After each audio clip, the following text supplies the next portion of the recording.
कर्म। कर्म के ऊपर श्रीमद् भागवत गीता पूरी कर्मों के ऊपर लिखी गई, जिसमें कर्म योग, भक्ति योग, सांख्य योग और बाकी सारी रचनाएं 18 अध्यायों में की गई। कर्म हमारे जीवन को इतना प्रभावित करते हैं कि एक जन्म नहीं, ना जाने हमें कितने जन्मों तक अपने किए हुए कर्मों का भुगतान करना होता है। अब ये कर्म हमारे इस तरह से होते हैं कि या तो वो भलाई के हों या बहुत अच्छे हों, और इतने अच्छे हों कि हम मुक्ति की ओर, हमारे कर्म हमें मुक्ति और मोक्ष दिलाते हैं। परंतु हम अपने स्वार्थ अधीन होकर उन सभी कर्मों को भूल जाते हैं जो कर्म हमारे जीवन को बेहतर, सुखमय और आनंदमयी बना सकते हैं, क्योंकि इन्हीं कर्मों का प्रभाव हमारे जीवन पर पड़ता है और इन्हीं कर्मों के प्रभाव के कारण हमारे जीवन में सुख और दुख चलते हैं। इतना हम सभी को ज्ञात है कि कर्म लौट कर आता है। इसलिए कभी भी ऐसे कर्म ना करें जिनके करने से आपको आपके जीवन के अंदर दुविधाओं को देखना पड़े। ऐसे कर्म ना करें जिसके कारण आप खुद तो कष्ट भोगें और आपके आसपास के लोग भी आपके किए हुए कर्मों का भुगतान दें। कर्म कहते हैं कि ऐसा होना चाहिए कि जिससे स्वयं की भी भलाई हो और दूसरों की भी भलाई हो। परंतु हम कर्म कैसे करते हैं? स्वार्थ के अधीन होकर। हमारे स्वार्थ आ जाते हैं छोटे छोटे।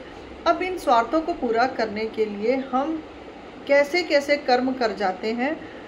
इससे या तो हम वो जानबूझकर करते हैं या अपना स्वार्थ पूरा करने के लिए करते हैं, और या फिर आदताना है कि हमें दूसरे को दुख देना ही देना है। ऐसे बहुत सारे लोग होंगे जो बिना कारण भी दूसरों को दुख और पीड़ा देते हैं। तो ऐसे कर्मों से बचना चाहिए, क्योंकि कर्म यदि वाणी से किया जाए तो भी कर्म कहलाता है। कर्म शरीर के द्वारा किए जाए वो भी कर्म कहलाता है। कर्म आप यदि सोच से करते हैं अपनी, यानी कि आपने कुछ मन के अंदर सोचा और उस कर्म को मन के अंदर कर रहे हैं, तो आप उसके भी पाप के भागी हैं। इसलिए हमेशा अपने कर्मों से बचें और ऐसे कर्म करें जो हमारे जीवन को श्रेष्ठता की ओर लेकर जाए, ना कि हम जीवन भर उन किए हुए कर्मों का भुगतान करते रहें और इतना भुगतान करें कि हमारा जीवन कष्टमय हो जाए। इस जन्म में भी आप कष्ट भोगेंगे, फिर अगले जन्म में भी आपको कष्ट भोगने पड़ेंगे। कहते हैं 84 लाख योनियों के बाद हमें मनुष्य जन्म की प्राप्ति होती है, और उसमें भी हम वही सब करते हैं, वही कर्मों को करते हैं जो कर्म हमारे जीवन को दुविधाओं में डालते हैं या दुखों का कारण बनते हैं। ऐसे कर्मों से हमेशा आप बचें जो आपको और आपके जीवन को खराब करते हैं। स्वयं को सुखी कर कर या स्वयं के लिए दूसरों को दुख देकर स्वयं दुख सुखी होने वाला इंसान कभी सुख का भागीदार हो नहीं सकता। आज समय बहुत तेजी से बदल रहा है। लोग स्वार्थ के चक्कर में लोगों को इतना कष्ट दे रहे हैं, दुख दे रहे हैं बिना कारण के, सिर्फ एक अपने सुख के लिए, अपने आत्मिक सुख के लिए। उनको अच्छा लगता है दूसरों को दुख देना, वो खुश होते हैं दूसरों को दुखी देखकर, परंतु वह अनजान है कि उनका कर्म भी लौटकर उनको ही यही स्थिति से ज़्यादा दुखदायी स्थिति देता है। इसलिए अपने कर्मों को हमेशा सोच समझ कर करें, क्योंकि ईश्वर आपके हर कर्म को देख रहा है। भले ही आप अपने कर्म को छुपा कर रहे हैं, परंतु ईश्वर आपके हर एक कर्म को देखता है और हर एक कर्म का भुगतान हमें करना पड़ेगा। कोई भी ऐसा कर्म नहीं है जो ईश्वर से छुपा हो, और स्वयं से तो हमें पता ही है कि हमने कौन से कर्म किए हैं और कौन से नहीं किए, क्योंकि जो ये दो हमारे नेत्र हैं ये साक्षी हैं आपके उन कर्मों को जिन कर्मों को आपने स्वयं से किया। यदि आप चाहते हैं कि ये जन्म आपका अच्छा रहे, आपको खुशियाँ मिले, आपका जीवन सुख में बीते, आनंद में बीते, तो आप दूसरों को आनंद दें, दूसरों को सुख दें। अगर चाहते हैं कि स्वयं को आनंद मिले, हर सुख सुविधा मिले, परमात्मा कहता है कि तू मेरा जीव होकर ही मेरे ही बनाए हुए जीवों को तू दुख देता है, तो तुझे मैं सुख कहाँ से दूं। ईश्वर हमें माफ़ी दे सकते हैं, पर हमारा कर्म हमें कभी माफ नहीं करता।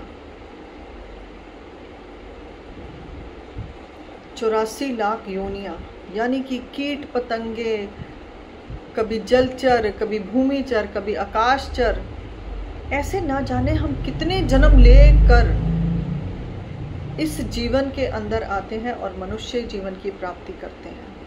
आप क्या सोचते हैं, ये पेड़ पौधे, नदियां, पत्थर, पहाड़, ये सब कर्मों के फल हैं। ये सब हमारे कर्मों से ही बने हुए कर्म हैं, जो हमें अलग अलग योनियों में हमें मिलते हैं।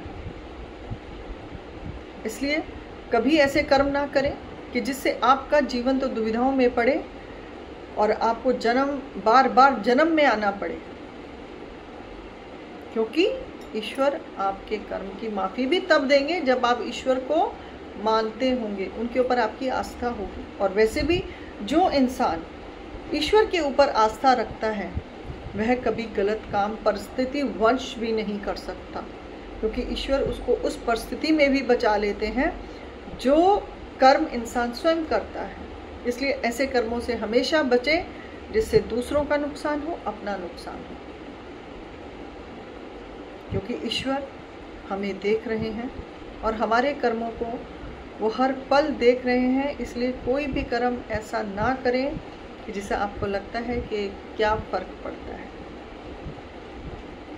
छोटे छोटे स्वार्थों से ऊपर उठें, जीवन को बेहतर बनाएं और बेहतर जीवन बनाने के लिए अच्छे कर्म करें, अच्छी संगत करें और ईश्वर पर भरोसा रखें, तो आप देखेंगे कि आपका जीवन बहुत बेहतर और खुशहाल और आनंदमयी हो रहा है।